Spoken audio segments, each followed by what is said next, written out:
Olá, turma. Aula de Geografia, o assunto a hidrografia. A data de hoje, 14 de julho de 2020. Esse assunto está na página 386 e 387 do livro de vocês. Antes de começar aqui a falar sobre o que é hidrografia, quero lembrar aqui que a maior parte da superfície da Terra é coberta pelas águas que formam oceanos, mares, lagos e rios. Então, o que é hidrografia? É o nome que damos ao conjunto das águas do planeta Terra, que é formado pelos oceanos, mares, lagos e rios.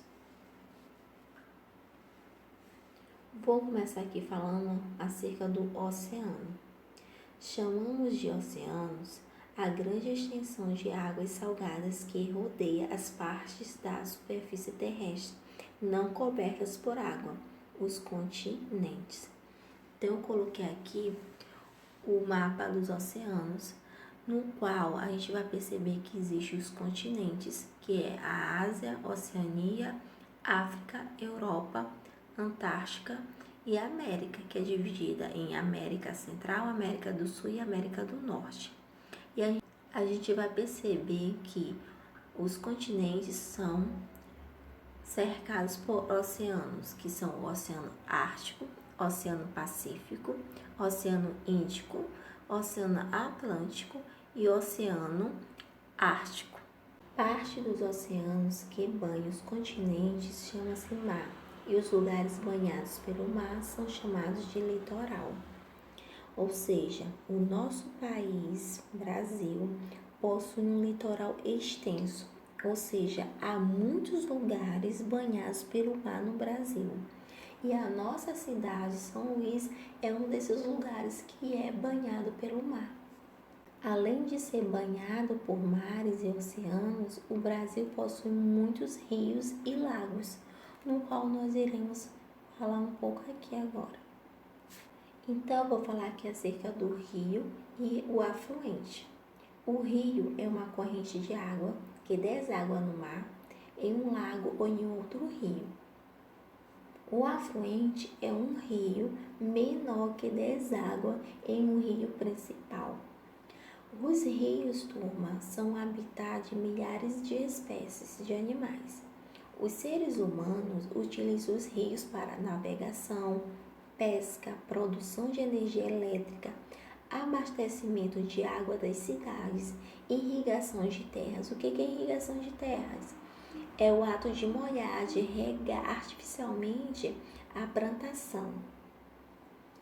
E além disso, tem outras atividades que são realizadas relacionadas ao rio. O rio, ele é composto por alguns elementos, que são a nascente, que é onde o rio nasce, o leito, por onde o rio corre, o foz, onde o rio termina, e as margens laterais do rio, que é a margem esquerda e direita.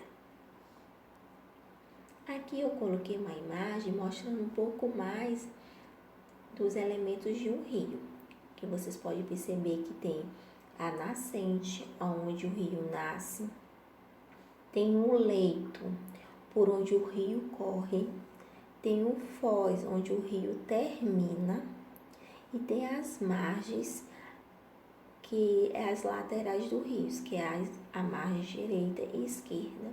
E o afluente, né, que como eu falei, que é o rio menor que deságua o rio principal. Agora eu vou falar aqui um pouco acerca do lago, que é uma porção de água cercada de terra. Quando é pequeno, é chamado de lagoa. Turma, vocês agora irão realizar uma atividade aí no caderno acerca dessa aula. Vocês irão copiar essas perguntas e responder. Deixe umas 5 linhas que são suficientes para responder a primeira e a segunda questão. A terceira questão, como é desenho, vocês deixam um espaço um pouco maior, de mais 15 linhas. Então, a primeira questão, explique o que é hidrografia. Segunda, pesquise quais são as bacias hidrográficas mais importantes do Brasil. Terceiro, desenhe um rio e os elementos que compõem conforme você estudou hoje. E aqui é a quarta questão. Relacione cada uma das partes de um rio com a descrição correspondente. Então, vocês vão relacionar aí com as descrições abaixo. Turminha, qualquer dúvida estarei lá no grupo.